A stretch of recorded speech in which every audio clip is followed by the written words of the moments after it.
Rahmanir Rahim. Rabbi shrah li sadri wa yassir li amri wahlul 'uqdatam min lisani yafqahu qawli. Assalamu alaikum wa rahmatullahi wa barakatuh. Dear brothers and sisters, welcome to our program. Alhamdulillah Rabbil Alameen. It is now the 24th day of the holy month of Ramzan, the month of bounty where Allah subhanahu wa ta'ala, inshallah, He answers all of our prayers, and the month where we are the guest of Allah subhanahu wa ta'ala. Last show I was mentioning the goals that we should have for the month of Ramzan in general. I broke it down into 3 easy parts, which was the past, what we did in the past, what we're doing in the present, and what we want to do for the future. Now, for the past, I mentioned about, of course, trying to repent for your sins, trying to look at what you did in the past. If you had any, animosity towards someone, you had anger towards someone, try to get rid of that now. If somebody did something to you, and you're feeling bad about it, you still haven't let it go. Right now, let it go. Try to make up for it. Stuff like that. Little things that we can do that make a big difference. If we do these things, we try to, get rid of that. We try to get rid of, the bad stuff we did in the past. If we have a bad habit, you get rid of it, and everything that we can do. So, inshallah, that part of it, the whole past, we're now aware of that. That whole part, we can, inshallah, by the end of the month of Ramzan, we can be aware of it, and we can get rid of that, so we can able to start anew. Because as we know, you can't just start something. You can't, if you're going to build a house, if there's an old dusty house, usually what they do is they break it down, and they put a new one. You can't have, part of the house severely old and part of the house severely new. That's how you get into trouble. If you do some bad and then some good, those two don't collide. For example, if you're doing something wrong, you're sinning, and then you go to read namaz, the namaz won't have an effect on you. If you commit a lot of sins, you go read Quran without repenting. The Quran won't have an effect on you. It'll just be words. When you read your namaz, it'll be words. When you read the Quran, it'll just be words. It won't be an actual physical impact because you're not able to unlock those benefits yet. Because you're still sinning, you're not able to get the light from Allah subhanahu wa ta'ala. You're not able to get the benefits. So that's where we have to start off. You have to start off acknowledging your past acts, what you did in the past, and that's the only way that you can build for, the future later on. So today's show, we're going to be talking about the present. Now, the present is looking at our strengths and our weaknesses. The present is, as we can see, there's multiple things. First of all, we have to evaluate, number one. Looking at how we can make ourselves better. Being honest with ourselves. If we're committing a sin, if we're doing something that we're not proud of, you have to be honest with yourself. Some people, they read their namaz late every day. Some people don't read Quran. And then they say, do you read your namaz on time? I'm like, I read it kind of on time. 3 hours after azan time. I read it kind of on time. It's not too early, it's not too late. That's the horrible thinking. That's the wrong thinking. The thinking that you should have is we should realize that there's a time Allah subhanahu wa ta'ala has subscribed for that namaz. Allah subhanahu wa ta'ala, as soon as the azan goes off, He's calling us to prayer. Now, that's like saying, for example, your boss has a deadline. And, wherever you work, your boss has a deadline. He says, turn this in for me on this exact date. And he needs it on that date. He's telling you, put it in on that date. And then you say to your boss, I'll give it to you right in front of him. You say, I'll give it to you maybe in 2 weeks, whenever I feel like it. What's going to happen? You're going to get fired, aren't you? But Allah subhanahu wa ta'ala is so generous that even when we disobey Him, He always wants us to come back. Even when we do something wrong, and it's clearly wrong, that we're not paying attention to our namaz, the namaz that He gave us as a gift, we're not paying attention to it. The Quran that He gave us as a gift, we're not paying attention to it. We're not looking at it. We use it, we read it sometimes. When you read Quran, They're just words. Unless you have that extra level and you really participate, you really read the Quran, you try to think about what the Quran is saying. Of course, English translation helps a lot, unless, of course, you know Arabic, but or whatever language, the translation, very important.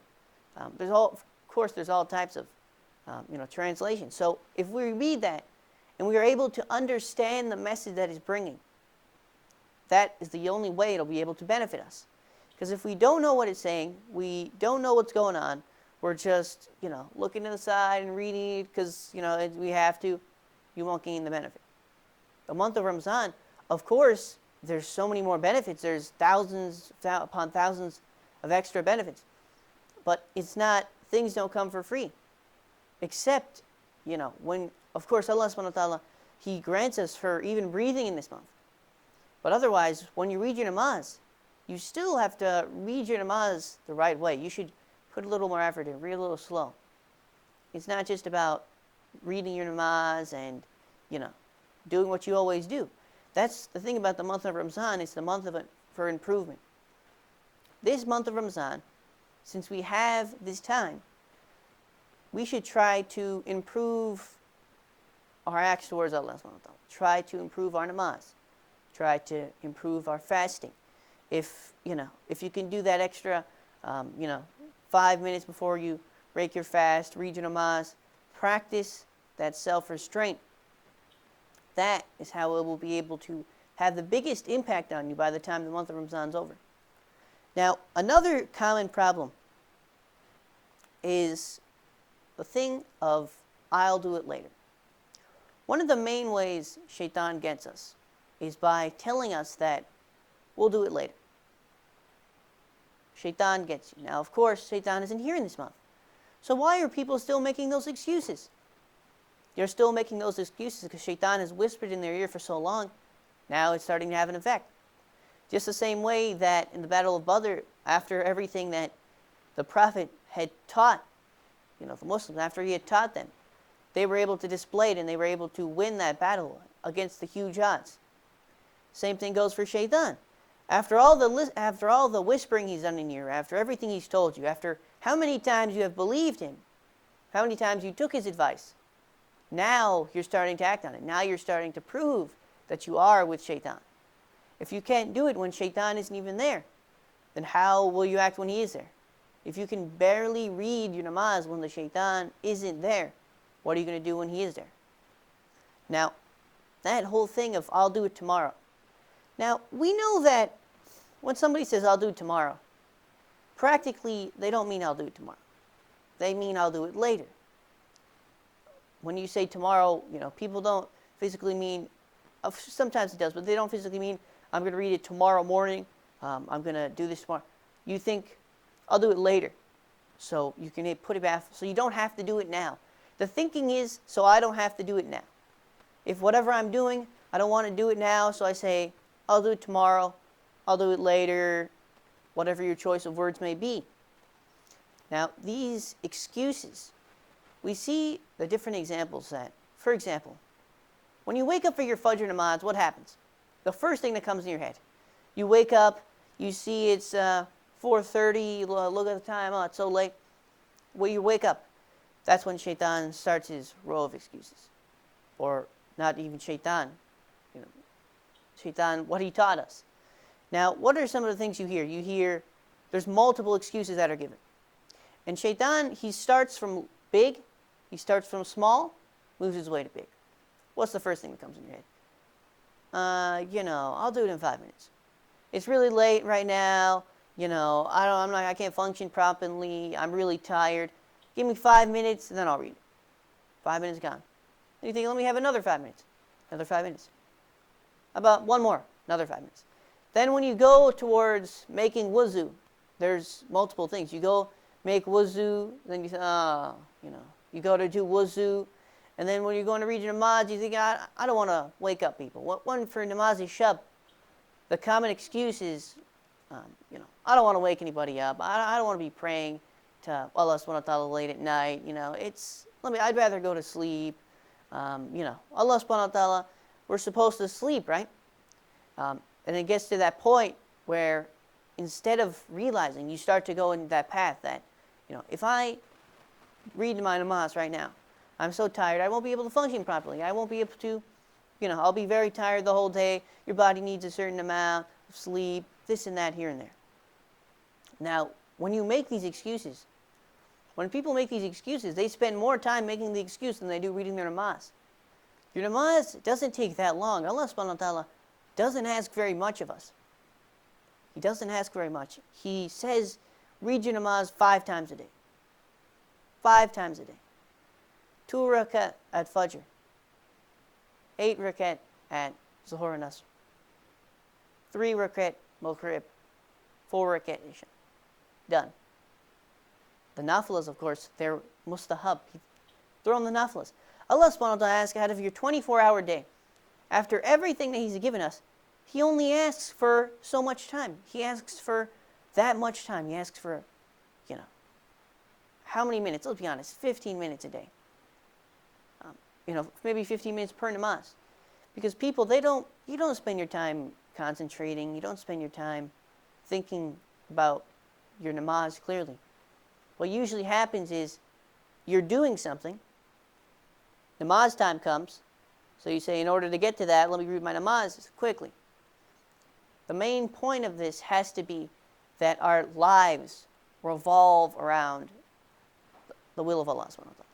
Our lives revolve around reading namaz on time.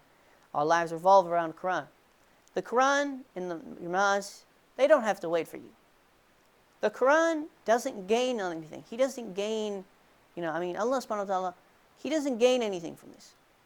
When we worship Him, when we, do what He told us to do, He doesn't gain, some power, or He doesn't gain anything from this. We're the ones who are gaining. We're the ones who are in benefit. Everything that we do is for us, so that on Judgment Day, on the Day of Judgment, Allah subhanahu wa ta'ala is able to see what we've done. He's able to see our good deeds and judge them upon that. Now, we could very well have nothing.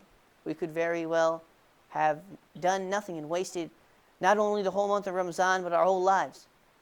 And on that Day of Judgment, we'll be there and we'll have nothing.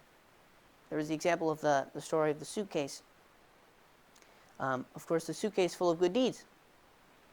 Now, if we're being realistic, like I said about being honest with yourself, how much good deeds do you do a day? How many times a day do you look out for those good deeds? If somebody's on the side and they need something, if, there's a plate, if there's something on the floor, if you have the intention of something good, if you have the intention that I'm picking up the trash to, please Allah subhanahu wa ta'ala, keep the house clean so angels can come. I want, Allah subhanahu wa ta'ala said about cleanliness.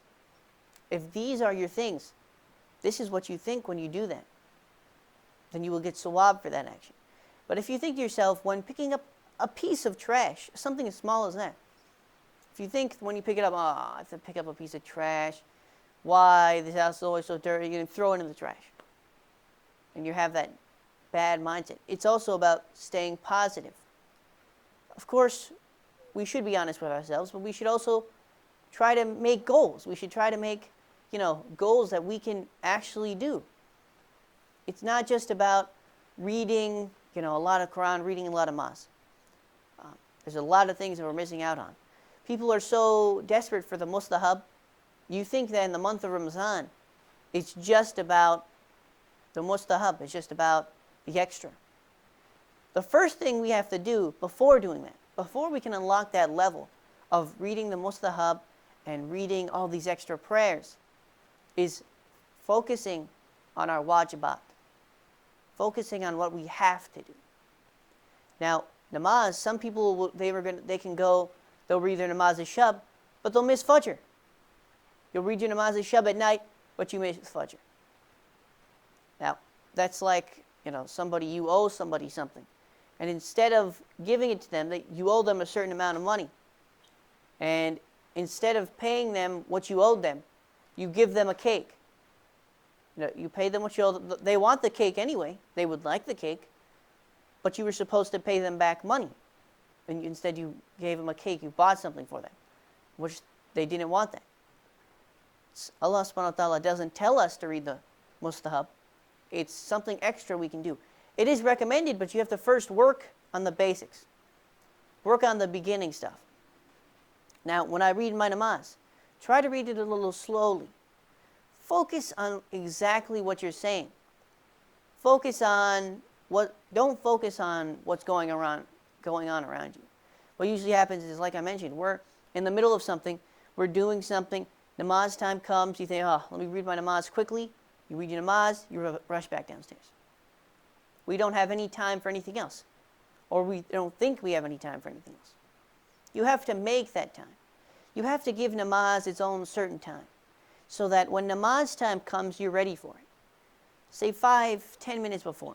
You start doing wuzu, you get ready, you sit down your janamaz, or even 2 minutes before. Just something so that it's not that when namaz time comes, you're going upstairs. When it's namaz time, you come upstairs, you rush through your namaz. You have to give namaz some time. That, whatever action that you're doing, realize that it's nothing close to your namaz. That even if you're committing, what some people would do is they could be doing a good deed. And then namaz time comes, and they'll continue to do the good deed, and they'll say, I am going to do a good deed, I'll read it later. What's the problem with this thinking? Now, the problem with this thinking is, first of all, if I go, like I mentioned about owing somebody something, namaz is wajib upon us, which means that we have to read our namaz. It's something that Allah subhanahu wa ta'ala said that you have to do. On the Day of Judgment, when Allah subhanahu wa ta'ala checks at everything we've done, there will be a list of how many namazes you read. And there'll be, of course, a number that was required upon you. And we'll see, Allah subhanahu wa ta'ala will see how many of those you didn't do. Now, He's going to check that before He checks anything else. When Allah subhanahu wa ta'ala is going to check that what we were prescribed to do, what we had to do before anything else. He'll check how many fasts we did before He checks the good deeds that we did. Now, in order to do that, we have to be aware of our namaz, and we have to try to revolve around that. And especially with the final days of the month of Ramzan, contemplation is very important. Just thinking of what is our duty on this earth. Now, with 6 days left of the holy month of Ramzan, soon 5 days for New York, what have we done in this time? We talked about, what have we done in this time? Now, this time right now is the most precious of times. It's the time where we're winding down the best month of the year. Whatever we've done to this point doesn't matter. Forget about that. If you sinned, you didn't do anything this month, forget about it. What are you doing right now? What are you doing this second? After you read your namaz, what do you do? When you wake up for Fajr, what do you do? Little things like that can make 5 days, that can make, right now, 6 days, turn into 100,000 days. The night of Laylatul Qadr, which of course we already passed, which was yesterday, last night. No, the night before that, yes. So, the night of Laylatul Qadr was 100,000 times any other month. Now, what did we do with that? We don't know. We don't know to the extent of we did it. The only person who knows is Allah subhanahu wa ta'ala. Allah subhanahu wa ta'ala wrote it down. The only thing we can do is we can do something and try to be content with it. That we do a good deed, we have to try to try to accept what we did. And if you can't accept what you did, if you can't accept and you think that you didn't do enough, then we should keep trying. We should keep trying, constantly doing something good. 5 days left of the month of Ramzan. The little things are what really matters. Tomorrow's show, inshallah, I'm going to go into for the future. Building for the future. Yesterday we did past, right now present. The importance of the present, the importance of realization that your time is short. Now, if you don't do this, if you don't see and you don't come to realize that you don't have forever,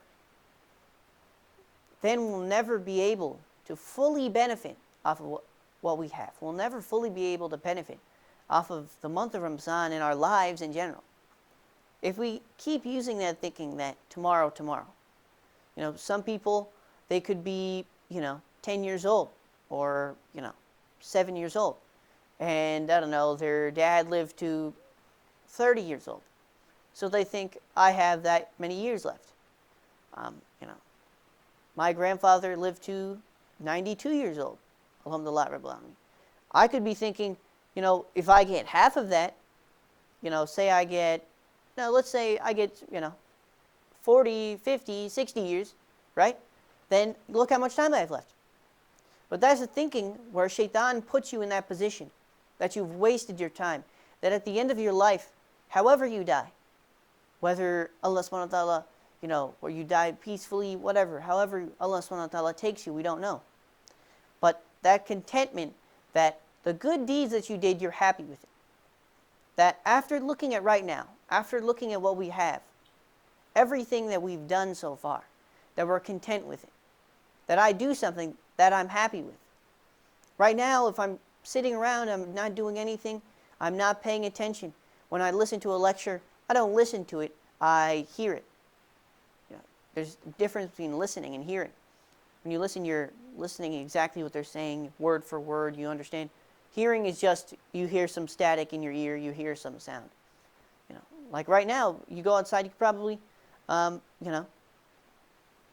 probably, hear whatever you hear. But, so, these are the important steps that done correctly will be able to benefit you. Now, past, the present, the future, all of these things revolve around one thing: the month of Ramzan in our lives in general.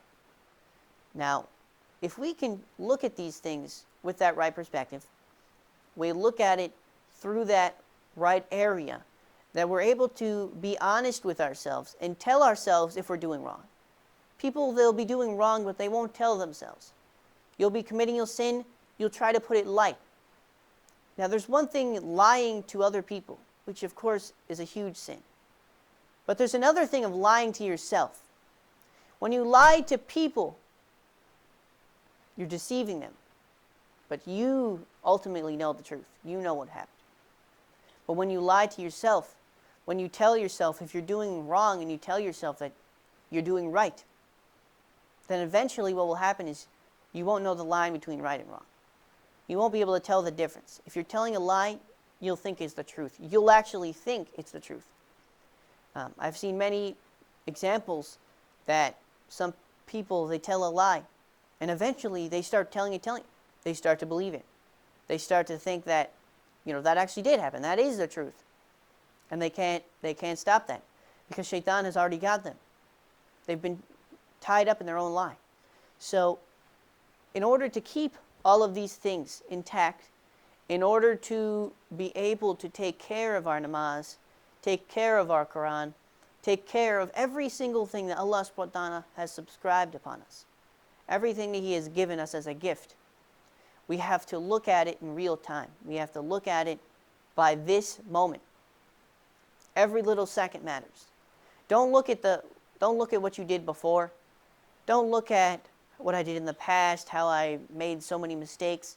Allah subhanahu wa ta'ala, the doors are always open. Don't look at the future, that I'll do it later, that eventually I'll shape up. A lot of people have that thinking, that eventually you'll shape up, eventually something will happen, eventually Allah subhanahu wa ta'ala will help you.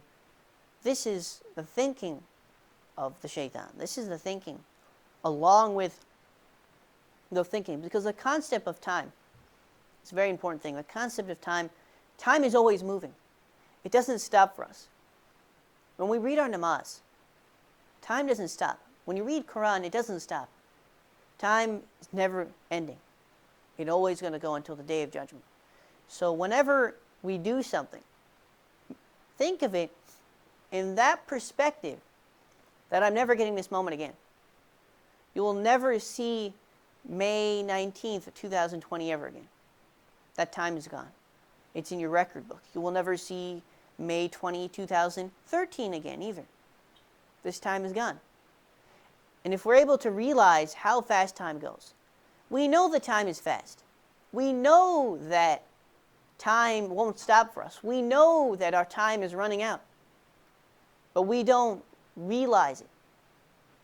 We know, as in somebody told me, but we don't realize it. Sometimes you look around, and if you start to realize, you'll see how fast time going.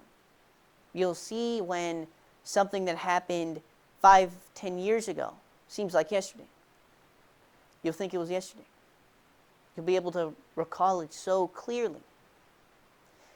But instead of doing that, instead of realizing what we have, instead of realizing that clearly time isn't stopping, we instead choose to believe that we just instead choose to ignore it. When you go read your namaz, you read it fast. When you go do something, you read it fast. People keep trying to speed up time. You're always trying to speed up time. People say, time goes by so fast, but you're really trying to speed up time. When you're reading your class, you're reading it fast. When you're reading Quran, you're reading it fast. Everything you do, you're reading it fast. You're trying to get done with it.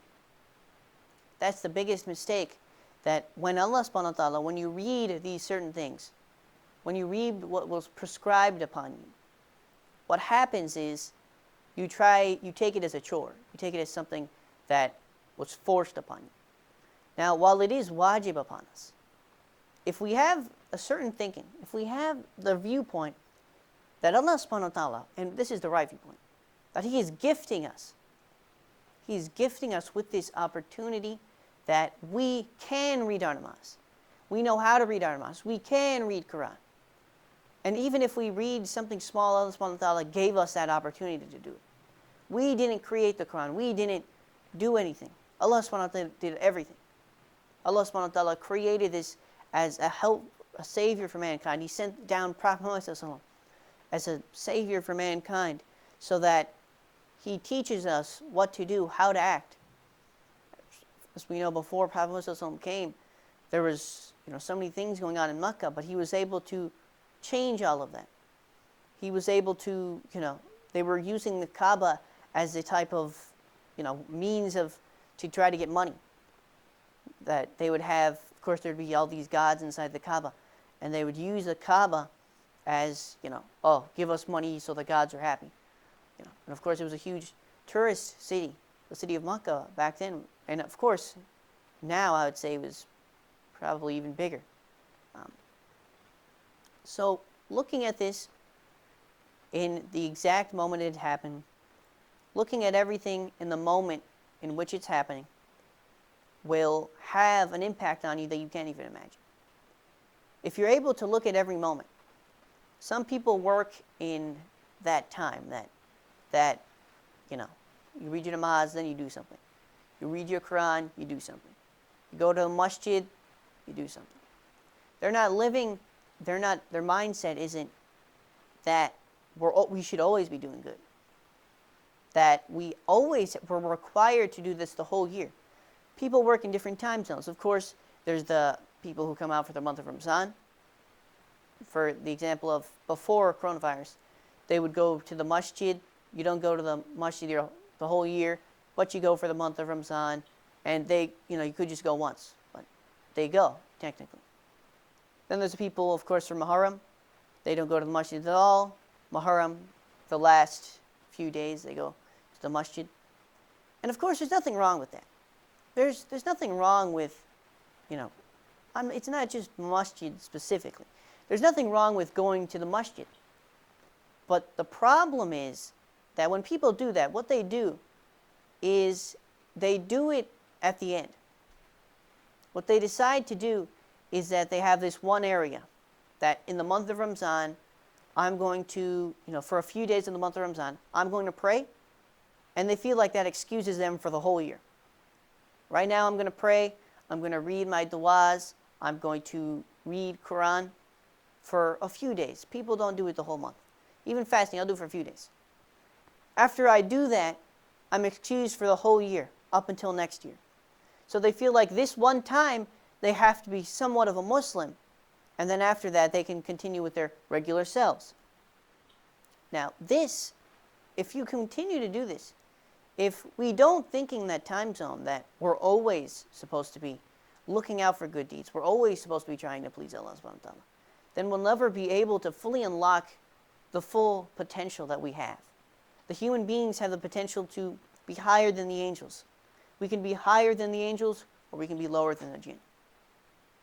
Now, looking back at everything that we've done, and looking at where we are right now, and looking at the future of this holy month of Ramzan, doing all of these things, being a realization of everything, taking that time to contemplate, whether it's 5 minutes, whether it's 10 minutes, little things like this, just realizing, just saying to yourself, just telling yourself that we don't have much time.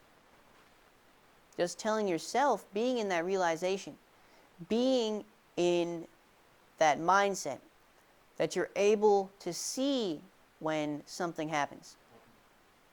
You're able to see when you not only commit a sin, but you're also able to see when you do a good deed. When you do a good deed, we should realize so we can do more good deeds. And if we have this mindset, we're able to do this. Inshallah, Allah subhanahu wa ta'ala will be able to give us the full benefit of this month. That's all the time we left for today. Inshallah, tomorrow we will go over the future part of the holy month of Ramzan, what we should be building for the future. Now we're going to do Allahumma kulli waliyika for the safety and protection of our 12th Imam, and inshallah we are all helpers of the 12th Imam. Bismillahir Rahmanir Rahim. Allahumma kulli waliyika al-Hujjat ibn al-Hassan salawatuka alayhi wa ala ba'i fi hadhihi as-sa'a wa fi kulli sa'a waliyan wa hafidha wa qa'idan wa nasira ودليلا وإنا حتى تسكنه أرضك توا وتمتعه فيها طويلا برحمتك يا أرحم الراحمين اللهم صل على محمد وعلى محمد وجفر السلام عليكم ورحمة الله وبركاته خدا حافظ